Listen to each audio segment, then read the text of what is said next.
देखिए साहब, आपको पता है कि जिस तरह बांग्लादेश के अंदर एक हुकूमत ख़त्म हुई, एक जबर था, जुल्म था, बर्बरियत थी, और वो हुकूमत ख़त्म हुई उसके बाद एक बांग्लादेश के अंदर, क्योंकि वो मूवमेंट ही स्टूडेंट्स की थी आपको पता है, और अब वहाँ लोगों ने एक आज़ादी की आपको पता है, एक सुख का सांस लिया है। और जिस तरह डॉक्टर यूनुस आए हुए हैं आपको पता है, अभी हाल ही में जिस तरह आप बयानात आर्मी चीफ ने दिया है पाकिस्तान के हवाले से, उसका मुंह तोड़ जवाब इंडियन आर्मी चीफ को दिया गया है पाक फौज की तरफ से।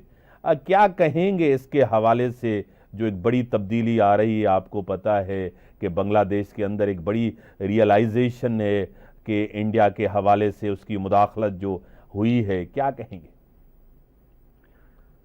देखिए मीर साहब, जहां तक इंडियन की फॉरेन पॉलिसी का ताल्लुक है, इंडिया की अपने किसी नेबर से नहीं बनी। सही।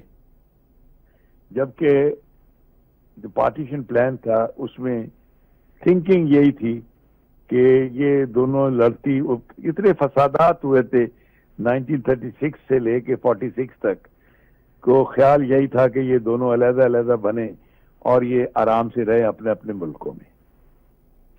लेकिन शुरुआत ही में इंडिया ने वल्लभ भाई पटेल की मैयत में पहले तो सिखों को भड़काया गया और पंजाब की पार्टीशन करवाई गई।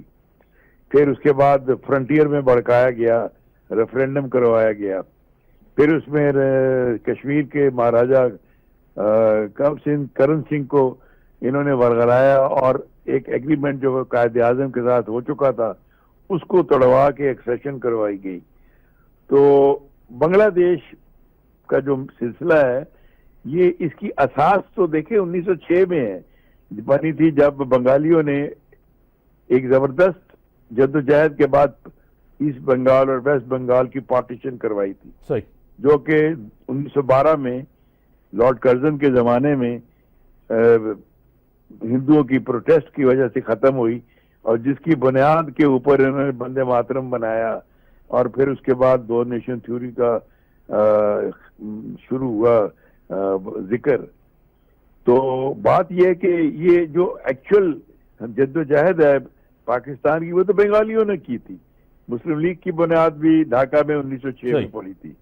उसके तरफ देखे जो पाकिस्तान रेजोल्यूशन लाने वाले भी बंगाली थे और फेडरेशन की बुनियाद करने वाले भी थे। तो ये तो एक 71 में जो मैंडेट ही नहीं था मुजीबुर रहमान का, उसका मैंडेट तो प्रोविंशियल ऑटोनॉमी था, तो उसको उन्होंने मैंडेट को वायलेट करके मुल्क को सिविल वार की। अब मैं इसमें नहीं जाता कि कौन कौन उसके किरदार थे, वो तारीख खुद ही फैसला कर रही है।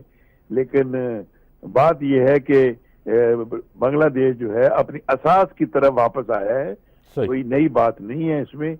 और मैं आपको बता दूं कि 1988, 89 में, 87 में, 89 हसीना वाजिद के आने से पहले तक बंगाली ऑफिसर्स हमारे नेशनल डिफेंस कॉलेज भी आते थे, पीएमए भी आने शुरू हो गए थे, और दूसरे आर्टिलरी और इन्फेंट्री स्कूल में भी ट्रेनिंग के लिए आ रहे थे।